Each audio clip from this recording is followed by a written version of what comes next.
गुरुदेवो महेश्वरा गुरु साक्षात् परब्रह्म तस्मै श्री गुरवे नमः। शंकरं शंकराचार्यं केशवं बादरायणं सूत्रभाष्यकृतो वन्दे भगवन्तो पुनः पुनः।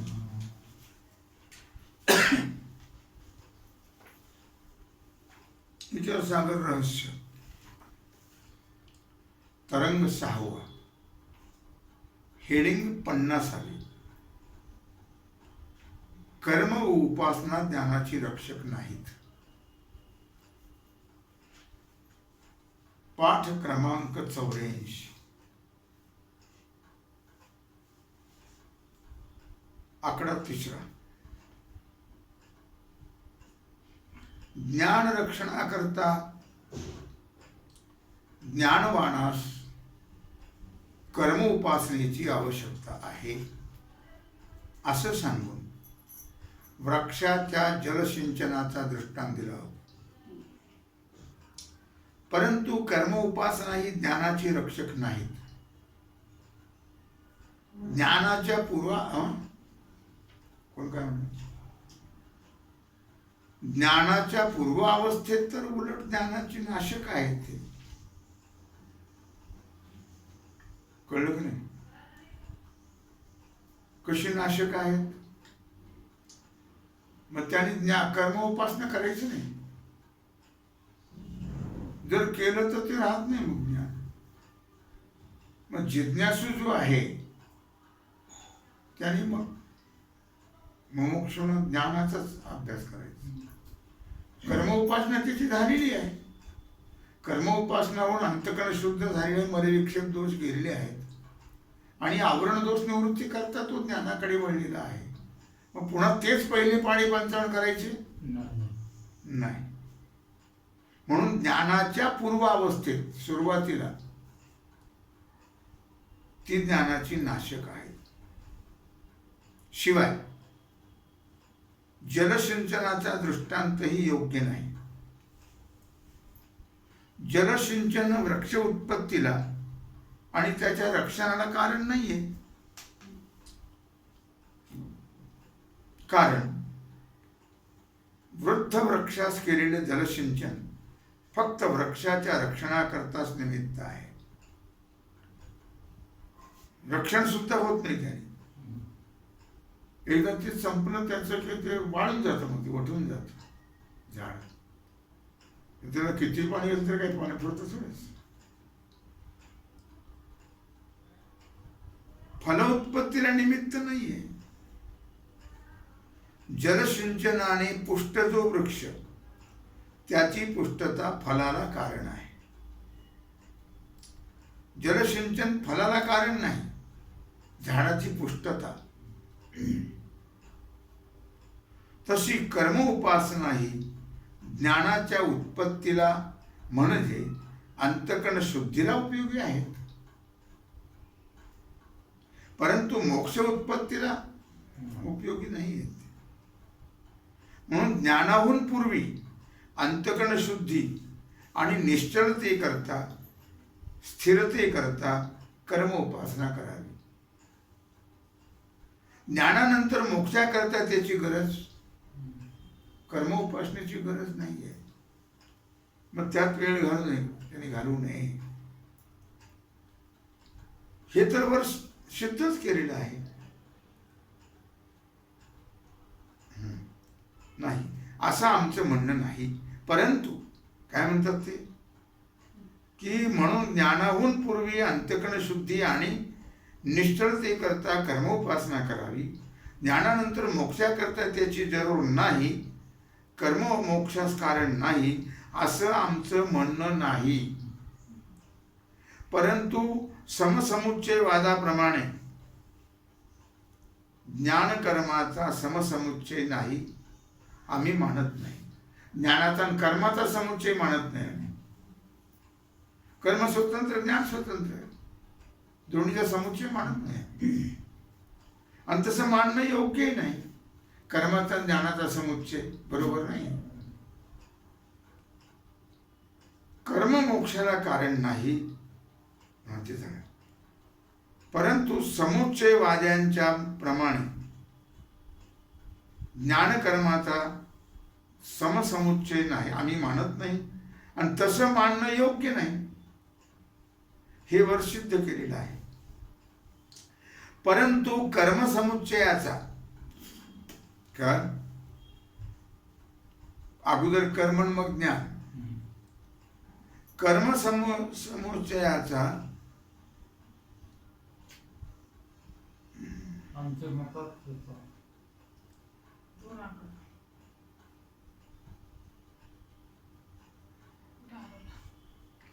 कर्मसमुच्चयाचा आमच्या मतात स्वीकार आहे. कर्मसमुच्चयाचा, कर्मज्ञान समुच्चयाचा नाही. चित्तशुद्धी करता प्रथम कर्म, निष्काम कर्म केलं तर चित्तशुद्धी होते, आणि नंतर स्थिरते करता, चंचलता जाण्याकरता, निश्चलते करता उपासना करणं आवश्यक आहे. अंतकरण शुद्ध आणि निश्चल झाल्यानंतर जिज्ञासूने श्रवणाविरोधी कर्म उपासनेचा त्याग केला पाहिजे. त्याला बंधन होतं ते, फक्त श्रवण आणि मननच करायचं. त्याने श्रवणच करायचं, अभ्यासच करायचा, त्यात वेळ घालवायचा नाही. मग वेळ कुठं मिळेल त्याला? म्हणून उत्तम जिज्ञासू आणि ब्रह्मवेत्ता यांना कर्म उपासना निष्फळ आहे. ब्रह्मज्ञानाने कर्म उपासना करायची आणि जिज्ञासूनेही नाही. शिवाय कर्म उपासनेपासून उत्पन्न झालेलं ज्ञान कर्म उपासनेने रक्षण होते आणि कर्म उपासना न करेल तर ते उत्पन्न झालेले ज्ञान नष्ट होईल. म्हणून ज्ञानवानाने कर्म उपासना केली पाहिजे असं म्हणणं आमचं शास्त्राच्या विषयीचे. असं म्हणणे म्हणजे शास्त्राबद्दल आपलं अज्ञान प्रकट करणे. शास्त्र कळत नाही असं म्हणायचं. ज्ञानवानाने कर्म उपासना केली पाहिजे हे म्हणणं चुकीचं आहे.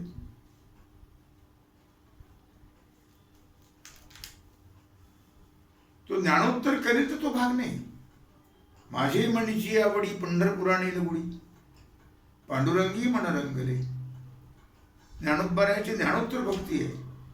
कळून भक्ती करणं त्याला फार महत्व आहे. कळलं बी नाही आणि काहीच नाही आणि नुसतीच उपासने जर वेळ घालतो असेल तर मग त्याचा उपयोग नाही. कारण मी असंग ब्रह्मरूप आहे अशी जी अंतःकरणाची वृत्ती ते वेदांताचं फलरूप ज्ञान आहे. मी असंग ब्रह्मरूप आहे अशी जी अंतःकरणाची वृत्ती ते वेदांताचं फलरूप ज्ञान आहे. कंस करून ठेवा पाहतो हे निश्चित. आता प्रश्न असा आहे की ज्ञानवानाने कर्म व उपासना न केली तर मी असंग ब्रह्मरूप आहे या वृत्तीचा नाश होईल किंवा चैतन्य स्वरूपाचा नाश होईल. जर असं म्हणेल की स्वरूप ज्ञान तर नित्य आहे, त्याचा नाश किंवा रक्षण घडणार नाही, परंतु वृत्तिरूप ज्ञान नष्ट होईल. स्वरूप ज्ञान नाही नष्ट होणार, पण तुला वृत्ती ज्ञान झालं तर स्वरूप ज्ञान होईल ना. पण ते वृत्तिरूप ज्ञान नष्ट होईल. त्यांचं जे म्हणणं आहे ते अगोदर मांडतायत की तुम्ही जे म्हटलं होतं किंवा स्वरूप ज्ञान तर नित्य आहेच, मग त्याचा नाश किंवा रक्षण घडणार नाही, परंतु वृत्ती ज्ञान नष्ट होईल असं तुम्ही जे तुमची मांडणी केली होती ते मांडणी बरोबर, ते म्हणणं बरोबर नाही. कारण एकदा उत्पन्न झालेली अंतःकरणाची ब्रह्माकार वृत्ती ती तत्क्षणीच अज्ञान आणि भ्रांतीचा नाश करते.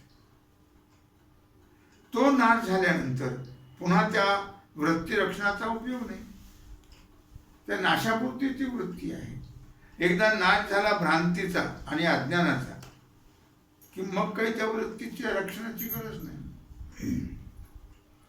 शिवाय त्या ब्रह्माकार वृत्तीचे कर्म उपासनेने रक्षणही घडणार नाही. कारण जेव्हा कर्मोपासनेचे अनुष्ठान होते तेव्हा कर्मोपासनेच्या सामुग्रीचेच वृत्तीरूप ज्ञान होते, ब्रह्माचे ज्ञान होत नाही. कारण अन्य वृत्ती झाली असता प्रथम वृत्ती राहत नाही, हे ठरलेला सिद्धांत आहे.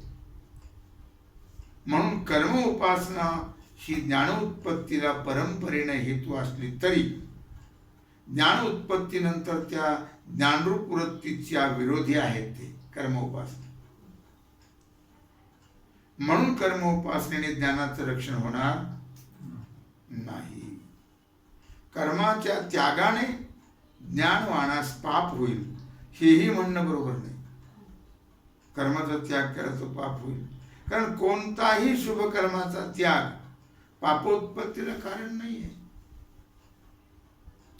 फक्त निषिद्ध कर्मानुष्ठानच पापोत्पत्तीला कारण आहे. शास्त्राने करू नका म्हणून सांगितलं, ते केलं तर. हा प्रसंग भगवान भाष्यकाराने अनेक ठिकाणी प्रतिपादन केलेला आहे. ज्ञानवानस तर शुभ कर्माच्या त्यागाने किंवा अशुभ कर्मानुष्ठानाने पापाचा सर्वथा असंभव आहे. ज्ञानवानाला तर शुभ कर्माच्या त्यागाने किंवा अशुभ कर्मानुष्ठानाने पापाचा सर्वथा असंभव आहे. का? तर पुण्य पाप आणि त्याचा आश्रय अंतःकरण ही परमार्थ दृष्टीने आहेत कुठं? नाहीतच. अविद्येने मिथ्या प्रतीत होतात ते. ती अविद्या आणि मिथ्या प्रतीत ज्ञानवानास राहिली नाही. ती अविद्या आणि मिथ्या प्रतीती ही ज्ञानवानास राहिली का? नाही राहिली. म्हणून पापाचा असंभव. लक्षात येते का? कारण पुण्य पाप आणि त्याचे आश्रय अंतःकरण ही परमार्थ दृष्टीने नाहीतच. अविद्येने मिथ्या प्रतीत होतात ते अज्ञानामुळे. मग ती अविद्या आणि मिथ्या प्रतीती ज्ञानवानाला राहते कुठे? म्हणून पापाचा असंभव आहे. जसा पापाचा असंभव आहे, आणि जरी समजा तुम्ही पाप मानलं तर मी परवा तुम्हाला सांगितलं होतं की ज्ञानवानाची स्तुती करणारे जे असतात त्यांच्याकडे पुण्य जातं, आणि निंदा करणारे जे असतात ते त्यांच्याकडे पाप जातं. म्हणून कोणाची स्तुतीही करू नये आणि कोणाची निंदाही करू नये. चांगलंही म्हणून वाईटही म्हणणे, चांगलं म्हणणंही वाईट आणि वाईट म्हणणंही वाईट. आपल्याला नाही जमलं तर मौन धारण करून बसावं. पण कोणाचं नाव घ्यायचं, वर्णावी ते थोरी एका विठोबाची कीर्तिमानवाची वर्णनी काय, त्याला म्हण काय करायचं माहिती. शिवे ते त्याला दे, पाप होणार नाही. स्तुती करायची त्याची कर, पुण्यही होणार नाही. आपल्याला पापही नको पुण्यही नको. आणि जर झालंच तर मग ह्या दोघाकडे जातं ते अज्ञान मन रिकामच राहत. तुका म्हणे आम्ही झालो अग्निरूप. कळलं का? म्हणून असंभव सांगितला पापाचा. तसा शुभ कर्माच्या अनुष्ठानाने आणि अशुभ कर्माच्या त्यागाने पुण्याचाही ज्ञानवानाच्या ठिकाणी अत्यंत असंभव आहे. कळलं का? पुण्याचाही त्याच्या घरात सांगितलं.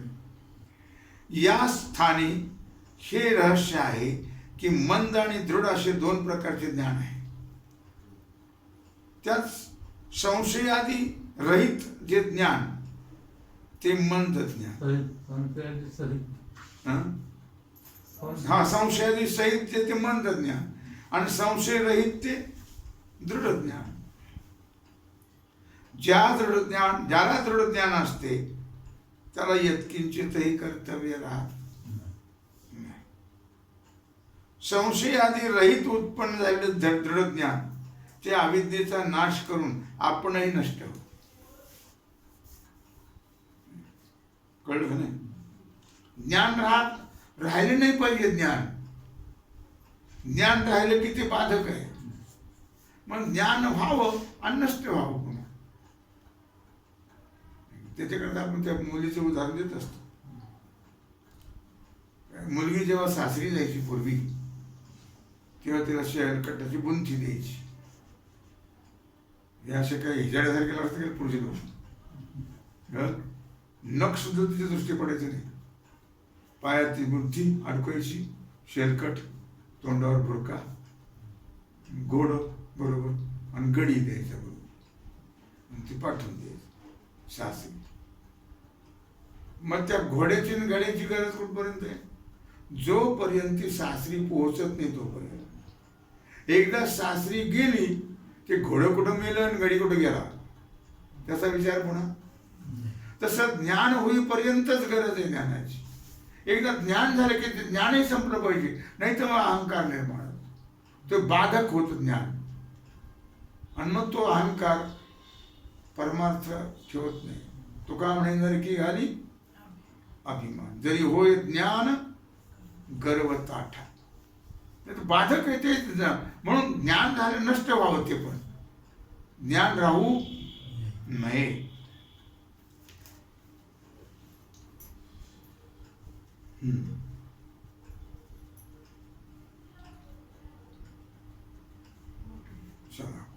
ज्ञान आहे हे नाही.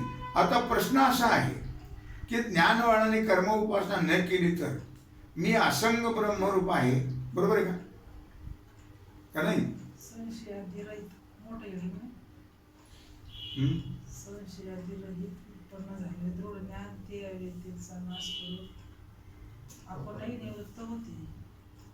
तुमच्यात मोठी जाड अक्षर आहे का?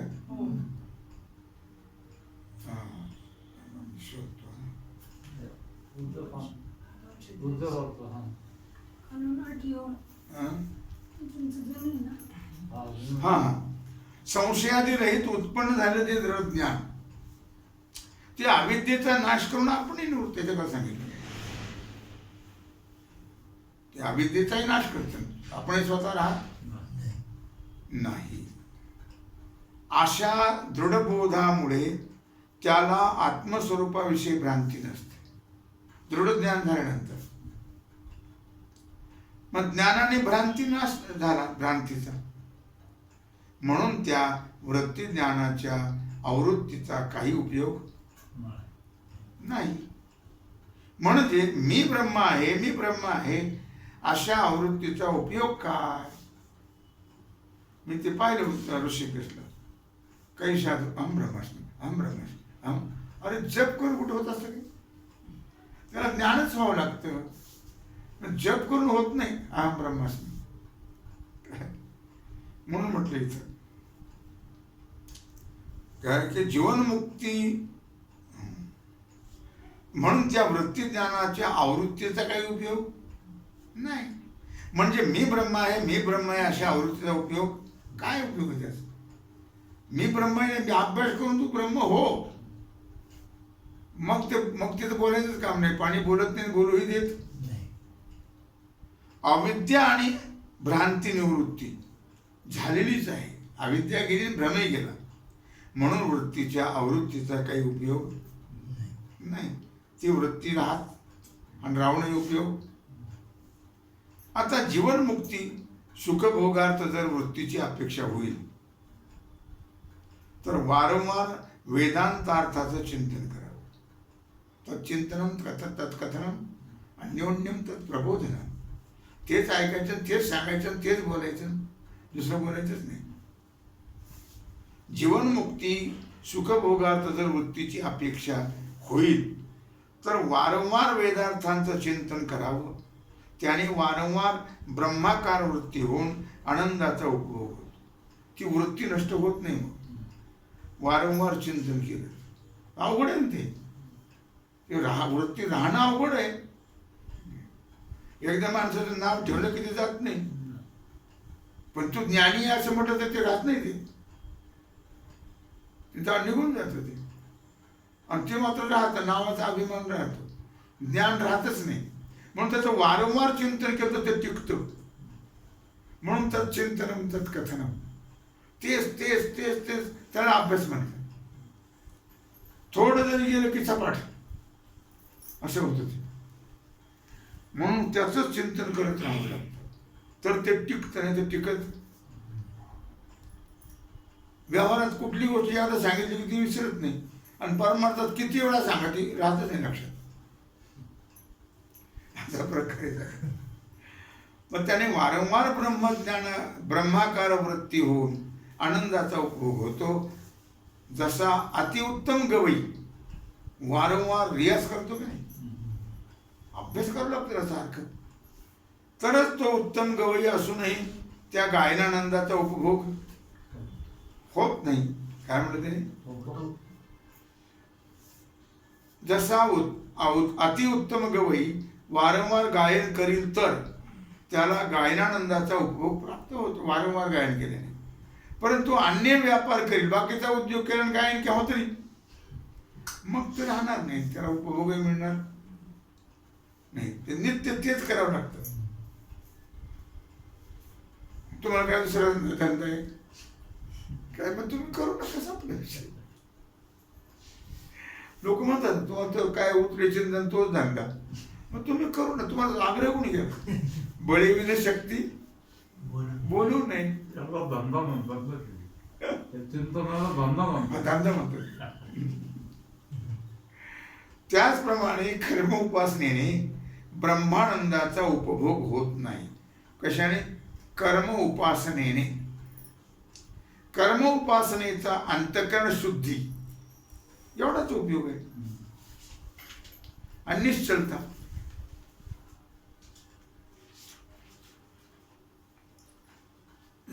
स्थिरता अंतःकरणाची, ज्ञानामध्ये एवढाच उपयोग कर्म उपासनेचा. विद्वानाच्या ठिकाणी तर पाप आणि चंचलता नाहीच, ज्ञानाच्या ठिकाणी चंचलताही नाही आणि पापही नाही. कारण राग द्वेष नाहीत म्हणून पाप आणि चंचलतेचा अभाव असल्यामुळे कर्म उपासनेचा काही उपयोग नाही. आता जोपर्यंत अंतःकरण आहे, पूर्व पक्षाचा शंका, तोपर्यंत रागद्वेषाचा नाश ज्ञाता असला तरी होणार नाही, बरं का. आणि त्या रागद्वेषाने अंतःकरण चंचल होणारच. म्हणून चंचलतेच्या निवृत्तीकरिता ज्ञानवानासही उपासना करणं आवश्यक. शंका आहे. आता हे खरं आहे की त्या चंचलतेमुळे दृढ ज्ञानवानाच्या विदेह मोक्षाला प्रतिबंध होणार नाही, परंतु ती चंचलता जीवनमुक्तीच्या विरोधी आहे. चंचलता, परंतु जीवनमुक्ती कधी मिळते, शरीर असताना आणि विदेह मुक्ती देह पडल्यावर.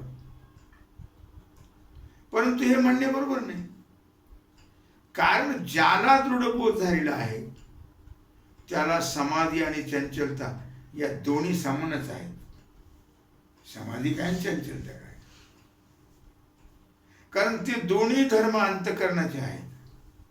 समाधी आणि चंचलता, स्थिरता आणि चंचलता.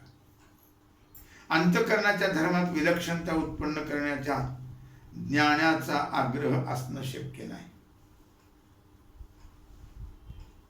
काय आता 51 हेडिंग, विद्वानाची प्रवृत्ती आणि निवृत्ती प्रारब्धाधीन आहे. काय चिंतनीय विषय का, विद्वानाची कोणत्याही कार्यात प्रवृत्ती आणि निवृत्ती केवळ प्रारब्धामुळे होते. प्रवृत्ती किंवा निवृत्ती. प्रारब्ध प्रत्येकाचं विलक्षण आहे. प्रारब्ध प्रत्येकाचं विलक्षण आहे, वेगळं आहे. जनकाप्रमाणे एखाद्याचं प्रारब्ध भोगाचं असेल, एखाद्याचं शुक वामदेवाप्रमाणे त्यागाचं असेल. एका अधिकाराचे पण एकाचं प्रारब्ध एकाचं कसं बघा. शुकाचार्य जनक राजा एका अधिकाराचे नाही, शुकाचार्यापेक्षा जनकाचा अधिकार श्रेष्ठ सांगितला. ज्यावेळी शुकाचार्य निघाले,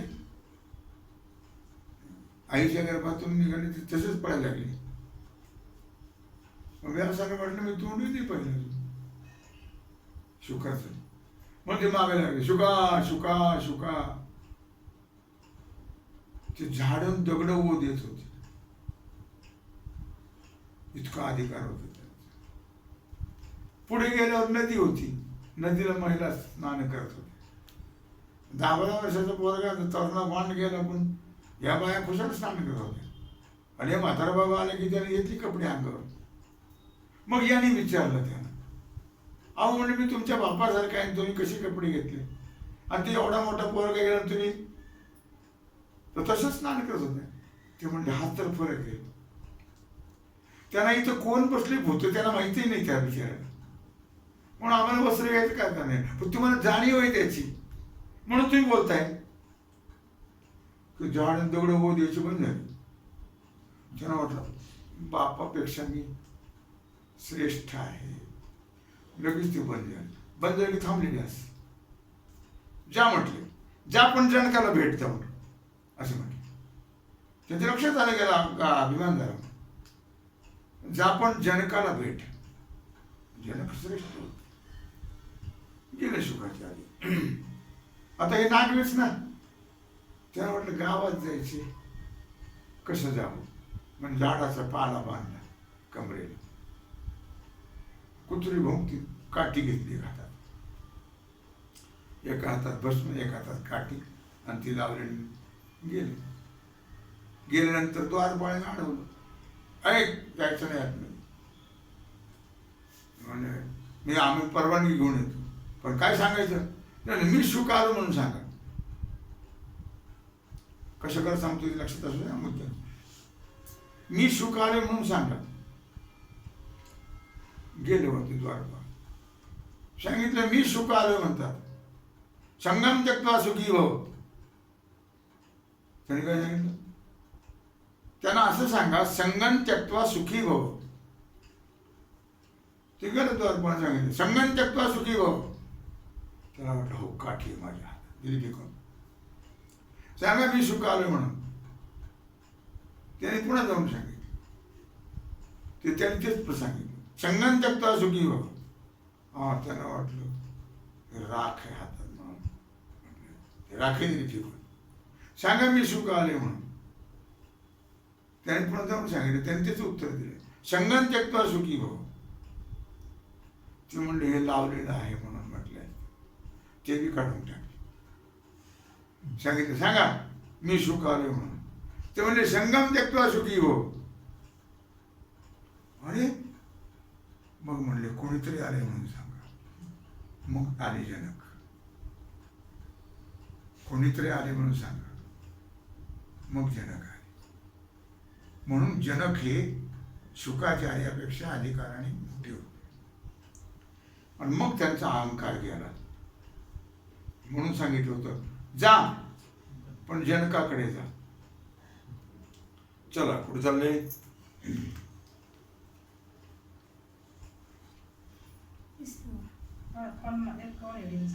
हो, जनकाप्रमाणे एखाद्याचं प्रारब्ध भोगायचं असेल.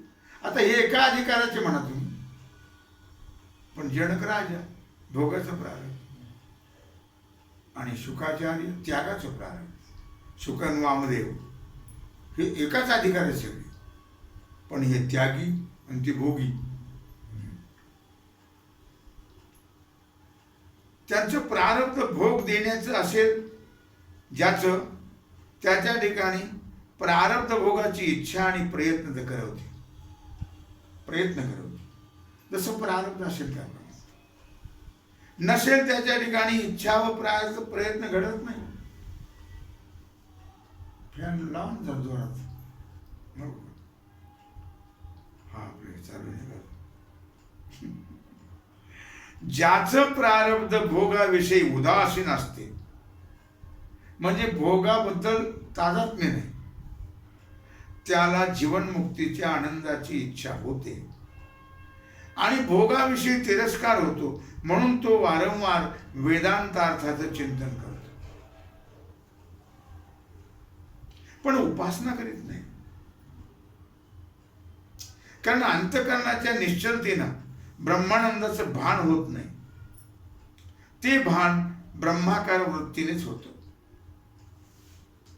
ती ब्रह्माकार वृत्ती वेदांत चिंतनानेच होते. उपासनेने होत, उपासनेने भेद निर्माण होतो. विद्वानाच्या अंतःकरणाची चंचलता ही वेदांत चिंतनानेच निवृत्त होते. चंचलता. म्हणून विद्वान उपासनेमध्ये प्रवृत्त होत. अशा रीतीने ज्याला दृढ ब्रह्मात्मबोध झालेला आहे, त्याची कर्म उपासनेमध्ये प्रवृत्ती घडत नाही. तेव्हा अशा प्रकारे झालेली सेवा भगवत चरणी समर्पित करून राहिलेला जो सेवेचा भाग आहे तो आपण उद्या पाहू. पुंडलिक वरदे